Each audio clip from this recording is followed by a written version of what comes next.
Salut à tous, on se retrouve aujourd'hui pour l'épisode 1078 du Zap Image. On commence directement avec les deux dernières photos que je vous avais présentées hier en fin d'épisode. Donc j'ai dit de me dire quels étaient les trois logos cachés dans ces images. On commence avec la première image, donc il y avait le logo de Crystal Palace, du Bayern Munich et de l'Inter Milan. Donc voilà, c'était plutôt facile quand même. Et pour cette deuxième image, les trois logos sont celui de l'AS Roma, on peut voir le loup. Le logo de Stuttgart, c'est le triangle jaune. Et le logo de l'Athletic Bilbao, donc ce qui fait le contour du logo avec les deux croix. Ensuite, on va souhaiter quelques anniversaires en ce 29 mars. On commence avec le petit frère de Eden Hazard, donc Thorgan Hazard, joueur du Borussia Dortmund qui fête aujourd'hui ses 27 ans. Donc bon anniversaire à lui. Ensuite, un autre anniversaire, cette fois-ci un champion du monde. Donc hier, il y avait Mandanda et Pavard, champion du monde 2018, qui ont fêté leur anniversaire. Aujourd'hui, c'est N'Golo Kanté qui fête aujourd'hui ses 29 ans. N'Golo Kanté qui fait une carrière quand même exceptionnelle. Regardez, il a commencé en 2013, donc il joue en National, 2014 Ligue 2, ensuite Ligue 1, vainqueur de la Première Ligue, finaliste de l'Euro 2016, en 2017 vainqueur de la Première Ligue, vainqueur de la FA Cup, vainqueur de la Coupe du Monde il y a 2 ans, l'année dernière vainqueur de la Ligue Europa, donc une sacrée carrière pour N'Golo Kanté qui fête aujourd'hui ses 29 ans.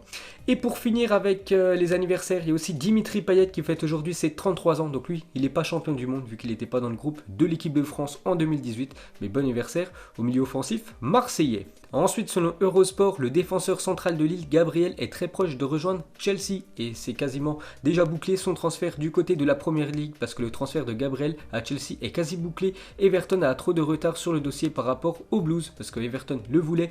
Le défenseur de Lille, Gabriel, qui fait une belle saison avec le club du nord de la France, du coup il devrait rejoindre l'équipe de Chelsea dans les futurs mois. Ensuite, cette fois-ci, on va parler de Paulo Dybala qui va prolonger son contrat jusqu'en 2024 avec la Juventus et touchera un salaire de 10 millions d'euros par an, plus bonus, donc tout bénef pour Paulo Dybala qui a failli quitter le club l'été dernier. Manchester United le voulait absolument, c'est lui qui a préféré rester du côté de l'Italie, parce que la saison dernière c'était compliqué pour Dybala qui joue très peu, mais cette saison il joue, il est très bon avec CR7 en attaque, donc la Juventus va prolonger son contrat. Ensuite, on continue avec la Juventus qui pourrait perdre cette fois-ci un joueur, c'est Bonucci, le défenseur italien, parce que Manchester City songerait à Leonardo Bonucci. Son profil plairait tout particulièrement à Pep Guardiola, donc affaire à suivre. Ensuite, on va parler de 3 équipes allemandes, le RB Leipzig, le Borussia Mönchengladbach et Wolfsburg sont intéressés par le niçois Malang Sarr qui a seulement 21 ans selon France Football. Donc pour ceux qui suivent la Ligue 1, vous savez que c'est un bon joueur de football, le joueur niçois, et il pourrait quitter la France et aller en Allemagne. Ensuite, des nouvelles de Neymar, donc actuellement au Brésil, le joueur du Paris Saint-Germain. On peut voir que hier il a tapé tranquille un petit volley avec ses potes dans sa villa privée au Brésil. Ensuite, pour continuer avec lui, on peut voir qu'il fait la une aujourd'hui du journal AS en Espagne, c'est marqué Galactique à la baisse. On peut voir aussi Kylian Mbappé juste à côté. Donc les économistes et les agents croient que les transferts exorbitants sont terminés et que les prix seront revus à la baisse. Donc par exemple lors du futur mercato estival 2020, en gros la une du journal AS dit qu'il n'y aura pas d'énormes montants de transferts. Il n'y aura pas des transferts à plus de 200 millions d'euros comme Neymar en 2017 ou même Kylian Mbappé aux alentours des 180 millions d'euros. Ça sera des transferts peut-être aux alentours des 100 millions d'euros max, mais il n'y aura pas d'énormes sommes de transfert lors de ce futur mercato. On peut voir aussi que c'est marqué Camavinga, Cherki et Upamecano sont suivis avec attention par Zidane. Ensuite, cette fois-ci, la une journal Marca et ça parle encore du crack rennais Camavinga. Donc c'est marqué en titre Camavinga, le préféré, c'est la première alternative face à la difficulté d'attirer Pogba.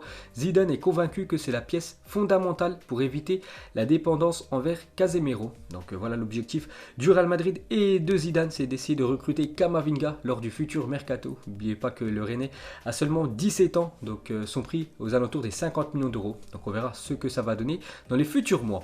Ensuite, on continue avec un autre Français, un ancien joueur du Real Madrid, c'est Julien Faubert. C'est quand même incroyable qu'il a joué dans la meilleure équipe de la planète, parce que Julien Faubert, il avait un niveau très moyen.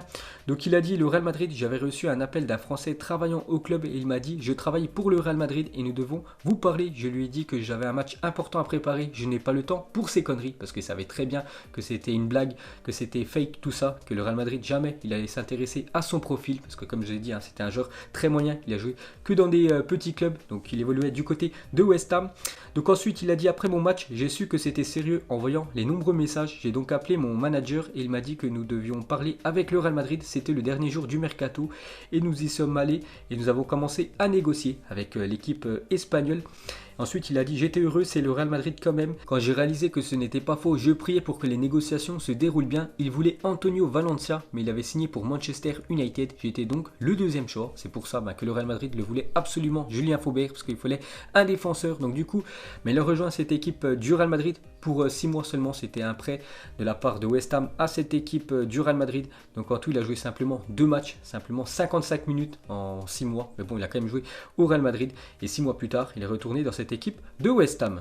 Ensuite, petite présentation des futurs maillots des gros clubs européens pour la prochaine saison. On commence avec le maillot du Real Madrid. Donc c'est toujours pas officiel, mais devrait ressembler à ça. Le futur maillot du Real. Donc tous ces maillots-là, c'est maillot domicile. Donc le Real Madrid. L'équipe du Barça, donc toujours avec les couleurs rouge et bleu. Le maillot de Arsenal pour les Gunners, porté par Pierre-Emerick Aubameyang, et le maillot de l'Inter Milan pour la prochaine saison. Ensuite, on va parler du Paris Saint-Germain qui prépare un très gros coup pour le futur mercato. Donc le PSG est vraiment intéressé par Kalidou Koulibaly. Il y a 3 semaines, Leonardo a discuté avec son agent. Un contrat jusqu'en 2025 assorti d'un salaire de 10 millions d'euros par an serait déjà prêt. Donc c'est quasiment le double que ce qui touche du côté de Naples. Donc tout bénef pour le défenseur sénégalais Koulibaly qui pourrait rejoindre la Ligue 1 et surtout voir son salaire doublé. Donc il pourrait remplacer Thiago Silva. N'oubliez pas que le défenseur brésilien est en fin de contrat le 30 juin 2020. Donc le PSG ne va certainement pas prolonger Thiago Silva. Donc il va quitter le club. Donc pour le remplacer, il penserait à Kalidou Koulibaly. Donc Naples n'est pas fermé à un départ de Koulibaly cet été, mais on attendrait entre 85 et 90 millions d'euros. Donc voilà ce que va devoir débourser l'équipe du Paris Saint-Germain, quasiment 100 millions d'euros quand même pour un défenseur, pour ce futur mercato, pour s'attacher les services de Koulibaly. Ensuite, on va parler de Cristiano Ronaldo en quart de finale de Ligue des Champions. C'est là où il est le plus performant à partir des matchs élimination directe. Le quart de finale, c'est vraiment où il a des stats énormes. En tout, 20 matchs, 23 buts pour Cristiano Ronaldo. Donc ce magnifique retourné acrobatique contre la Juventus. Ensuite, pour continuer avec le joueur portugais, regardez la puissance de cette photo. On connaît tous la suite. On peut voir Cristiano Ronaldo à côté de Karim Benzema. On peut voir l'écusson du FC Bayern Munich. Donc c'était en 2014, une demi-finale retour. Et regardez le score juste après, à la fin de cette rencontre. Donc le Bayern Munich à domicile en avait pris 4 quand même contre l'équipe du Real Madrid. Donc Cristiano Ronaldo a inscrit un doublé lors de cette saison. Donc c'était une demi-finale retour. Donc le Real Madrid s'était qualifié et s'était imposé en finale contre l'équipe de l'Atlético après prolongation. Ensuite, on revient sur Benzema qui est terriblement sous-coté selon Berbatov, l'ancien très grand attaquant de l'équipe de Manchester United. Donc le Bulgare a dit: pour moi, Benzema est actuellement un des joueurs les plus sous-évalués du football mondial. Il marque beaucoup de buts et pourtant personne ne lui donne la reconnaissance qu'il mérite. C'est vrai que Karim Benzema, mais il fait quand même du bon taf depuis quelques années avec cette équipe du Real Madrid. Et d'après l'attaquant Dimitar Berbatov, Karim Benzema est un joueur sous-coté. Ensuite, pour continuer avec l'attaquant bulgare Berbatov, cette fois-ci il parle de Jovic. Donc j'espère que lorsque Zidane lui donnera une autre opportunité, Lucas en profitera pour marquer et faire les mêmes prestations qu'à Francfort, donc la saison dernière. Sinon, il aura 2 options: continuer à travailler ou partir ailleurs pour avoir du temps de jeu, parce que c'est quand même une saison très compliquée pour l'attaquant serbe. Ensuite, cette photo légendaire de Roberto Baggio à San Siro pour l'ancien très grand attaquant de l'Italie. Il a quand même gagné le Ballon d'Or 1993, donc il a toujours évolué en Italie, du côté de la Fiorentina, la Juventus, l'AC Milan, l'Inter Milan, Brescia. Il a joué quasiment dans tous les grands clubs italiens. Donc voilà, ça a été quand même un joueur hors norme. Juste le seul point noir, c'est son penalty loupé lors de la séance de tir au but en finale de Coupe du Monde 1994 contre le Brésil. Et à cause de ce penalty manqué, le Brésil avait gagné cette Coupe du Monde. Ensuite, à cette fois-ci, cette photo avec encore 2 légendes. Donc Luis Figo, ancien joueur de la sélection portugaise, et bien sûr le meilleur joueur de l'histoire du Portugal, Cristiano Ronaldo. Ensuite, une déclaration de David Beckham. Donc à 12 ans, mon entraîneur m'a dit que je ne jouerai jamais pour mon pays. Il m'a dit que j'étais trop petit, pas assez fort. 30 ans plus tard, j'ai joué 115 fois pour mon pays. J'ai été capitaine, j'ai participé à 3 Coupes du Monde et j'ai eu une bonne carrière. Ne jamais lâcher, bien sûr. Toujours croire en ses rêves. Ensuite, une déclaration de Peter Crouch, ancien très grand attaquant, surtout grand en taille. Il faisait plus de 2,05 m, l'ancien attaquant de Stoke City, l'ancien attaquant aussi de Liverpool. Donc Ronaldo est mon idole. Je l'ai rencontré une fois en vacances à Ibiza. Je l'ai vu à la plage. Il était en train de boire des bières et avait un cendrier en équilibre sur le ventre. Chaque fois qu'il finissait son verre, le mannequin qui l'accompagnait lui en apportait un autre. Bon, ça c'est quand il était en retraite, bien sûr, Ronaldo. Je suis donc allé le voir pour prendre une photo. J'espère qu'il allait dire: oh, tu es Crouch. mais il ne savait pas du tout qui j'étais. J'ai donc pris ma photo et je suis parti sans qu'il se rende compte que j'étais un footballeur. Donc voilà cette petite anecdote entre Peter Crouch et Ronaldo, le Brésilien.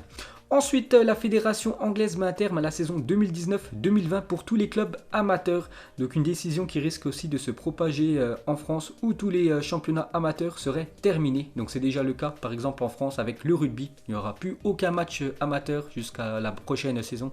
Pareil en Belgique les gars, niveau football il n'y a plus de matchs amateurs. Donc en France, tous ceux voilà, qui ont une licence, qui jouent le dimanche ou le samedi les gars, normalement c'est fini cette saison, ça reprendra la saison prochaine. Ensuite, nouveau style capillaire pour Hector Bellerin, défenseur espagnol de l'équipe de Arsenal, donc boule à Z pour lui. La même chose pour Anthony Martial, l'attaquant de Manchester. Ensuite, d'après As, le Real Madrid souhaite faire repatrier Martin Odegaard à l'issue de la saison alors que le Norvégien envisagerait de faire une deuxième saison à la Real Sociedad parce qu'il sait que s'il revient du côté du Real Madrid, il aura beaucoup moins de temps de jeu qu'il a actuellement du côté de la Real Sociedad. Donc c'est toujours un joueur du Real Madrid prêté saison après saison un peu partout en Europe. Et pour finir avec lui, on peut voir qu'il a liké une photo Instagram où on peut voir lui et en compagnie de Haaland, un autre Norvégien avec le maillot du Real Madrid. Donc peut-être les deux Norvégiens seront du côté du Real pour la prochaine saison. Ensuite, Canal+ va diffuser ce soir le fameux Olympico entre Lyon et l'OM qui s'était terminé sur un 5-5, l'un des plus beaux matchs de l'histoire du football français. Ce Lyon-Marseille 5-5, c'était lors de la saison 2009-2010, donc c'est ce soir sur Canal+. Et pour finir ce Zap Image, donc le premier joueur qui vous vient à l'esprit en voyant ce logo, le logo de l'Atlético Madrid. Donc moi j'ai pensé directement à Falcao. Donc vous mettrez, vous avez pensé à qui en commentaire. Donc voilà les gars, la fin de ce Zap Image 1078. Donc si ça vous a plu, un petit like et je vous ferai l'épisode 1079 demain. Donc moi je vous laisse et je vous dis à la prochaine comme d'habitude. Ciao à tous.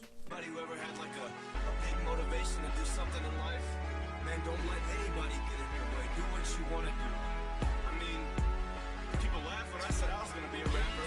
Look at me now.